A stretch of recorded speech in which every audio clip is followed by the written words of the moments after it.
Video I will discuss acute respiratory distress syndrome ARDS. So acute respiratory distress syndrome is a life-threatening form of acute respiratory failure that is caused by a diffuse inflammatory injury to the lungs. This diffuse inflammatory injury to the lungs leads to increased alveolar capillary permeability. When this permeability is increased, then it leads to the development of fluid inside the lungs known as pulmonary edema. It leads to severe hypoxemia and decreased lung compliance because of decreased production of the surfactant.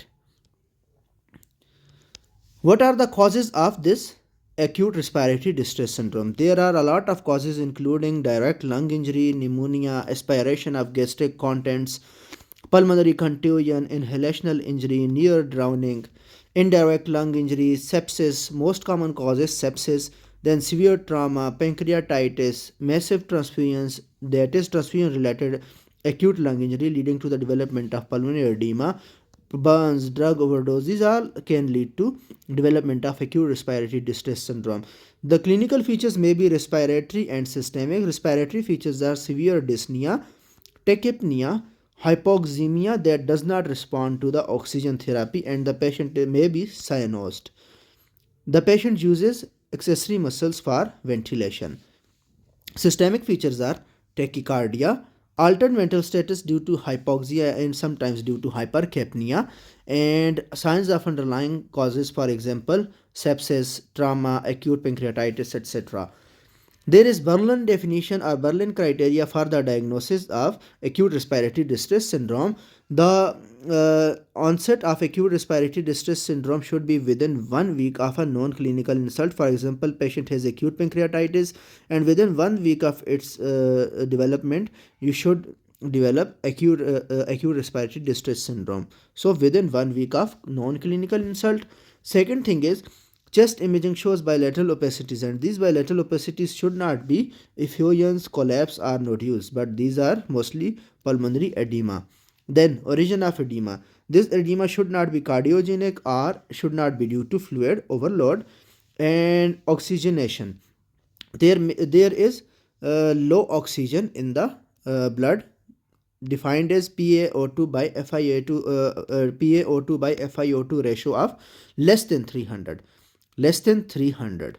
So if it is 200 to 300, it is mild. If it is 100 to 200, it is moderate. And if it is less than 100, it is severe. Investigations. Investigations mostly we do are arterial blood gases. These show severe hypoxemia, low oxygen levels in the arterial blood. Chest X-ray shows bilateral infiltrates. CT chest gives us better visualization of diffuse alveolar damage. CBC and CRP should be done for infections. For example, most common cause of ARDS is sepsis. Then lactate should be done for sepsis evaluation, and echocardiography is very much important because echocardiography helps us to rule out cardiogenic pulmonary edema due to heart failure. So the ARDS edema should not be due to heart failure. Management. You should treat the underlying cause. For example, in case of sepsis, IV antibiotics and source control. For traumas, you should stabilize the patient.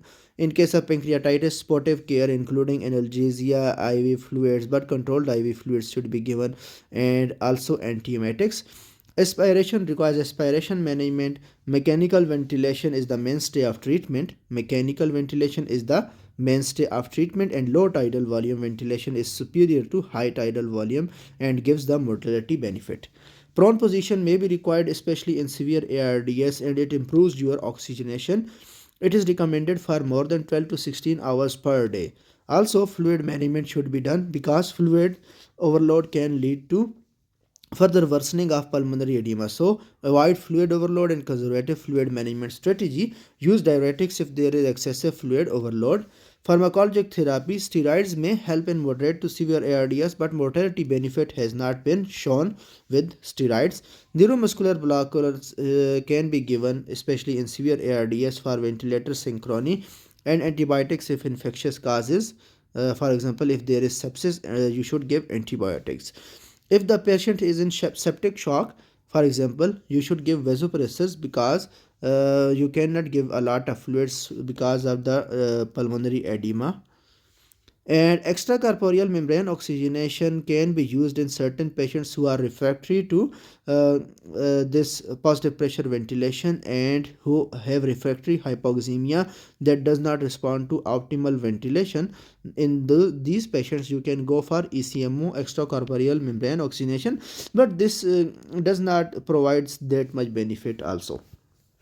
So this is all about acute respiratory distress syndrome.